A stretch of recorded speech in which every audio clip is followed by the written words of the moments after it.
My name is Arlene. Last Tuesday, I sat alone in my office in Seattle, listening to 43 voicemails from my family. It had been 7 years since I last spoke to them.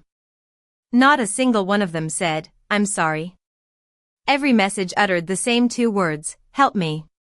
Let me take you back to that fateful night, 7 years ago. I was 22 years old, living in a small town called Willowbrook, Illinois. My family, the Andersons, seemed picture perfect on the outside. My mother, Emily, was a controlling and manipulative woman. She always wanted to have the upper hand in every situation. My father, Robert, was a passive man who never stood up to my mother. It was Christmas Eve. The house was filled with the smell of pine and the sound of carols. There were 18 relatives gathered around the large dining table. My mother set the table with her most expensive china. My father poured wine while everyone chatted merrily. My sister, Lily, had just landed a high-profile job at a big-name law firm. My mother stood up, raised her glass, and said proudly, "To Lily, our pride and joy." Everyone clapped and cheered. I raised my glass too, but inside, I felt like a shadow in my own family. No one asked about my part-time job at the local bookstore or my dream of becoming a writer. I had been saving every penny I could from my meager earnings. But that night, I had one question that had been weighing on my mind. After dessert, when the noise died down a bit, I said, "Mom, is there any money left in Grandpa Henry's writing fund for me?"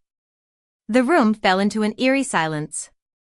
My mother slowly put down her coffee cup, gave me a cold look, and said, "This is what I've been dealing with. She's been acting so strange lately." My aunt, Carol, reached over and patted my hand, saying, "Honey, your mother only wants what's best for you." I didn't say a word. I started clearing the plates and took them to the kitchen. As I was washing the dishes, I could hear my mother whispering to my uncle, Tom. "Henry's fund paid for Lily's law school tuition. Arlene doesn't need it. She'll never make it as a writer anyway." I froze. Grandpa Henry had promised me that $15,000 fund himself. He had sat with me in his study 2 years before he passed away and said, "This is for your future, Arlene. No one can touch it but you." I walked back into the dining room and said firmly, "That money was mine." My mother scoffed, "You're being so dramatic, Arlene. Always making a big deal out of nothing." She then added, "You sound just like your grandfather. He was so naive, always having these wild dreams." The way she said Grandpa Henry's name was full of disdain. A few minutes later, my mother gathered everyone in the living room. She stood in the middle, looking like a judge about to pass a sentence. "I've tried to keep this private, but Arlene hasn't been well. She's been having these delusions." I looked at my father. He stared at the floor. My brother, Jake, just nodded along with my mother. Lily was on her phone, not even paying attention. None of the 18 relatives asked if I was okay or defended me. I went upstairs, packed a small suitcase, grabbed my winter coat, and took the $300 I had saved from my bookstore tips. I also took a small leather-bound journal that Grandpa Henry had given me. I had never opened it because it felt like admitting he was really gone. As I carried my suitcase downstairs, my mother said, "If you walk out that door, don't come back." I closed the door softly behind me, knowing deep down that I was never coming back. It was snowing heavily as I walked to the bus station. I bought a ticket to Seattle, the farthest place I could afford. The journey took 42 hours. I barely slept, holding Grandpa Henry's journal on my lap as I watched the scenery outside the window change from snow-covered fields to mountains and forests. A kind old man sitting next to me offered me some of his snacks. He saw me crying but didn't ask any questions. He just gave me a tissue. Sometimes, strangers can be more kind-hearted than family. When I arrived in Seattle, it was cold and rainy. I spent my first night at a shelter for women. Then I found a cheap hostel that smelled of dampness. I had no friends, no family, and no credit history. all I had was my determination to make it on my own. Within a week, I got a job as a receptionist at a small publishing company called Starlight Publishing. It was a small office with just 10 employees, but it was a start. I answered phones, sorted mail, and did whatever was needed. A few weeks later, I checked my old family group on social media. My mother had posted, "Please pray for Arlene. She's going through a tough time. We hope she's safe wherever she is." People left comments full of sympathy. One of my cousins, Mark, commented, "She was always so moody." Many people liked his comment. I deleted my social media account that night. The next few years were tough. I worked hard at Starlight Publishing. My boss, Miss Thompson, noticed my dedication. I reorganized the company's old files in just a few days. She was impressed and started giving me more responsibilities. I enrolled in online writing courses at the University of Washington. I worked during the day and studied at night. It was a long and tiring journey, but I was determined to build a future for myself. After 2 years, I was promoted to an editorial assistant. I worked on several successful projects, and my writing skills improved significantly. By the end of the 3rd year, I published my first short story in a well-known literary magazine. One day, a new colleague, Maya, joined the company. She was funny, creative, and we became good friends. One night, after work, we were having dinner when she asked me why I never talked about my family. I finally told her everything: the Christmas Eve, the lies, the stolen money, and the bus ride. Maya was shocked. She then told me her own story. My parents disowned me because I decided to pursue art instead of a practical career. They told everyone I was a failure. We sat there in silence for a while, and then I cried for the first time in years. On my 27th birthday, Maya pointed at the journal on my shelf. "You've carried that thing around for so long. Open it." I did. Inside was a letter from Grandpa Henry. His handwriting was shaky, but his words were clear. "Arlene, if you're reading this, it means you've had the courage to leave. Good. Don't let this family hold you back. You have so much potential." He also mentioned that he had left instructions with his lawyer, Mr. Harris, about the writing fund. He said that my mother had no right to take the money. By the 6th year, Starlight Publishing had grown into a major publishing house. Ms. Thompson called me into her office and said, "I want you to become the head of the editorial department." I was overjoyed. I had gone from a homeless girl in Seattle to the head of a department in a big company. A regional business magazine interviewed me for an article about successful young women in the publishing industry. My photo, my title, and my story were published online. I didn't think about Willowbrook or my family. I had let them go.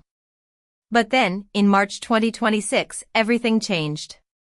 Lily searched my name online. She was in financial trouble. She had lost her job and was behind on her mortgage payments. She needed someone with good credit to co-sign a loan. 6 months before the voicemails, I received an email from my uncle, Tom. He apologized for staying silent all those years.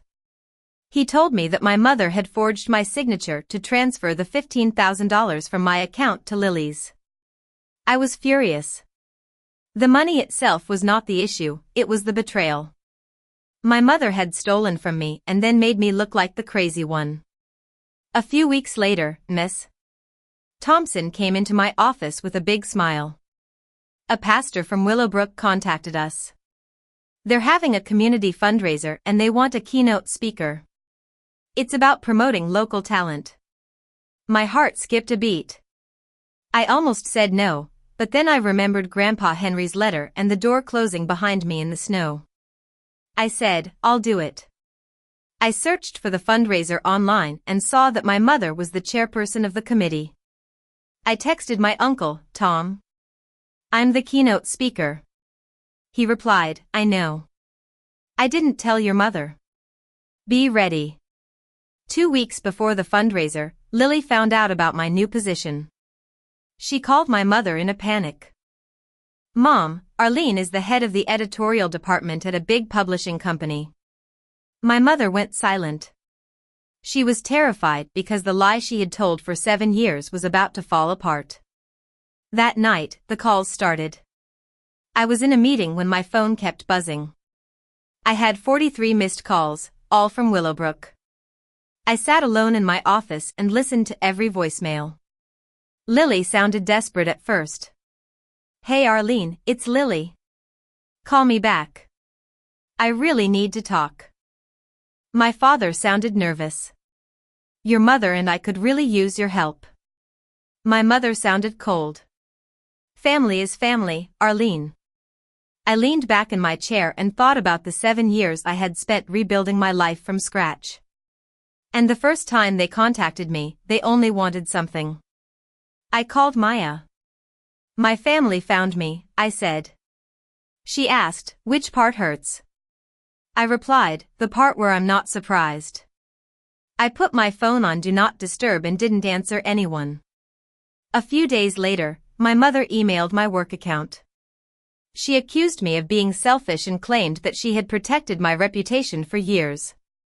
Lily sent me a professional message on a business networking site, asking me to co-sign her loan. Jake posted on social media, "Some people get a fancy title and forget their family." I took screenshots of everything. It wasn't for any legal reason, it was for myself, as proof of their actions.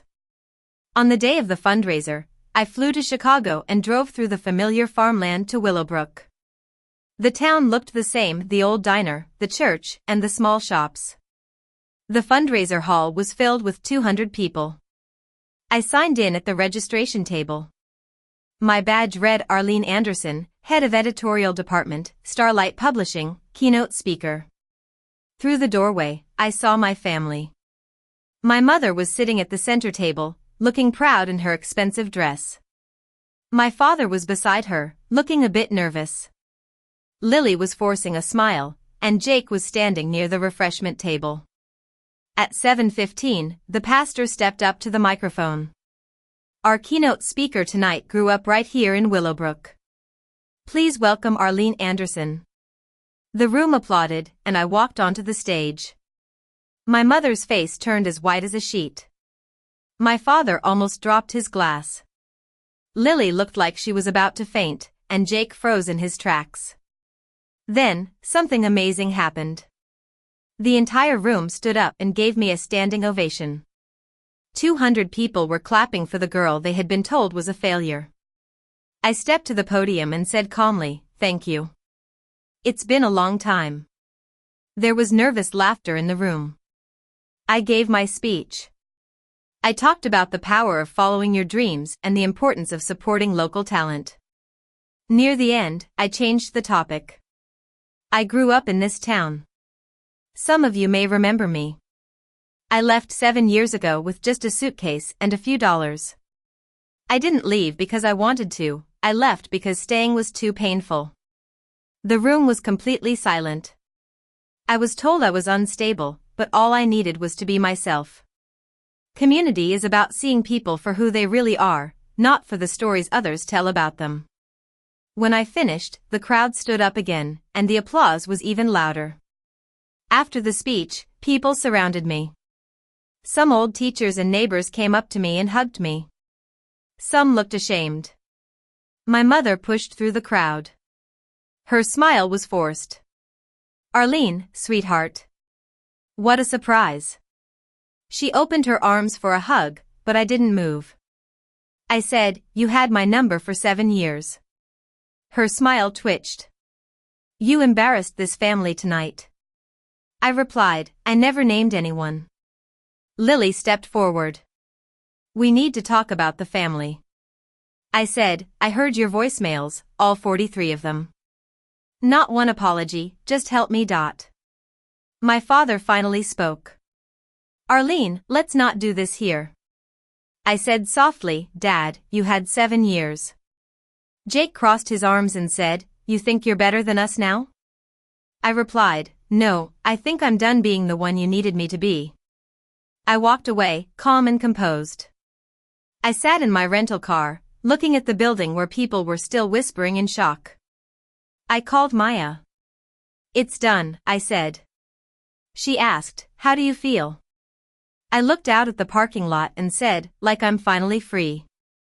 That night in my hotel room, I sent an email to my mother, father, Lily, and Jake. I told them I would not co-sign any loans or send them money. I said that if they wanted a real relationship with me, it had to start with honesty and a real apology. A week later, I called Mr. Harris, Grandpa Henry's lawyer. He was retired but remembered everything. He said that the money was gone, but he was sorry for what had happened. I decided to do something in memory of Grandpa Henry. I created a scholarship at the University of Washington for young writers who were facing family problems. I named it the Henry Anderson Writing Scholarship. A few days later, my uncle, Tom, called me, crying. "I should have defended you years ago." I said, "You're saying it now, but it doesn't feel like enough." He said, "I know, but it's a start." He also told me what had happened after the fundraiser. The town turned against my mother. People questioned her everywhere. The story she had built for 7 years collapsed overnight. My father moved into the guest room. He finally stood up to my mother and said, "You lied about your own daughter." Lily lost her house, and she moved back into my parents' home. Jake's girlfriend left him after seeing his social media post. 6 weeks after the fundraiser, I received a handwritten letter from my father. He apologized for staying silent all those years. "You deserve a father who stands up for you," he wrote.